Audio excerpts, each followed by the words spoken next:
This week of IPL matches has been one of massive contrasts, not just in muted receptions in most venues versus heated altercations at Lucknow versus RCB, but also in high-scoring encounters versus low-scoring occasions on pitches where hitting through the line became a massive challenge. As a result, the IPL's points table now represents an even bigger cluster than before. Gujarat remained top with 12 points despite their final over defeat to batsman side Delhi Capitals on Tuesday. CSK and Lucknow are right behind the defending champions, tied on 11 points due to Wednesday's washout. In the middle of the table, 4 teams have 10 points each, including Mumbai, who overtook Punjab for 6th place after beating them on Wednesday night. KKR's dramatic comeback win over SRH consolidates 8th place for them, while SRH and Delhi remain tied in last place. The trend towards bowler-friendly pitches in venues like Lucknow's Ekana Stadium has been as fairly evident from this week as Monday night's ugly spat between Virat Kohli and Gautam Gambhir. But what interested me the most this week is the franchise that has best represented the contrasts and contradictions the IPL has to offer, the Mumbai Indians. In both our season preview and our early videos in this series, we didn't think that the 5-time IPL champions pose much of a playoff threat at all to the rest of the league, primarily due to a bowling attack beleaguered by Jasprit Bumrah's absence. And during the first half of the season, our concerns were vindicated.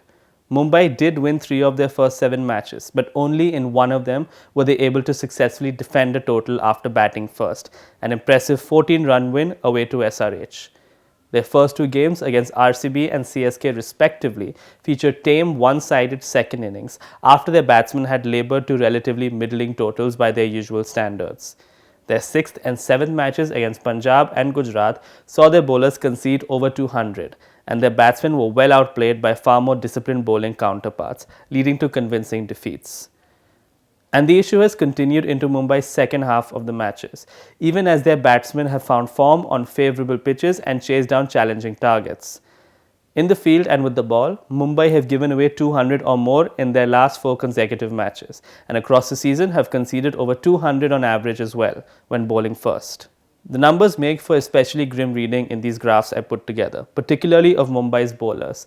The veteran leg spinner Piyush Chawla is the only one in the team to have taken wickets in double figures this season and has the best economy rate at 7.28, a particularly lowly figure for batting paradises like the Wankhede. With fellow spinner Kumar Karthikeya having also accounted himself reasonably well on the economy front, it is quite clear that the worst offenders have been the pacers. Here, the buck stops with Mumbai's other expensive quick who had missed last season with injury, Jofra Archer.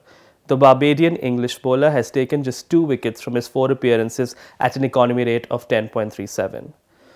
It is true that he hasn't had a consistent run, which has hampered his ability to get into a good rhythm, having left the team mid-season to see a specialist in Belgium. But Wednesday's match in Mohali showcased an Archer at his most erratic and predictable, as Liam Livingstone perfectly read each of Archer's telegraphed changes of pace and slower ball bouncers. At the end of the day, however, Mumbai's auction strategy appears to be finally working as intended, at least until Bumrah returns next season. They are on 5 wins out of 9, with 3 of their remaining 5 matches to take place at home in the Wankhede Stadium. They have a decent chance to break the logjam and make the playoffs.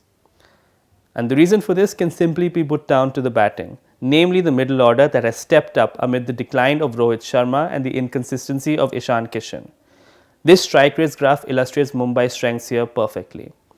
Most T20 franchises would be set up such that your openers are your most aggressive batters, making the most of the power play when the field is up and the ball is new and hard.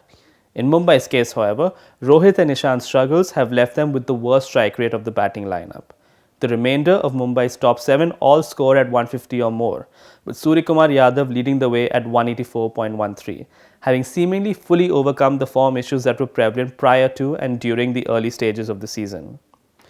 Wednesday's win was marshalled by Sky and Kishan, while it was Sky who had also played noteworthy innings in their previous win over RR, with Tim David finishing the job without so much as breaking a sweat, putting Jason Holder under the pump. As such, the Mumbai formula for making the playoffs must be fairly straightforward. Either bat first, try to score 220 and hope your bowlers have enough to work with. Or, as has come more naturally and frequently to their abilities, bowl first and back your top 7 to chase no matter what. No total is too daunting if you're a Mumbai batter. Even in their biggest defeat of the season to Gujarat when batting second, The uncapped Indian lower order batter Nehal Vadera had his moments to shine and put his positive intent on display to cement his position as Mumbai's finisher for the time being. Before playing their favourable Wankhede games, however, Mumbai will have to contend with a tricky trip to the Chepauk to face CSK. The other matches this weekend will see Gujarat host RR at the same venue and same matchup as last year's final. RCB will travel to the national capital to face a Delhi side that's developing a knack for defending impossibly low totals. Gujarat and RR will play again on Sunday against Lucknow and SRH respectively to wrap up the weekend. For more talking points and analysis, tune into The Print's YouTube channel on Monday, the 8th of May. Thanks for watching.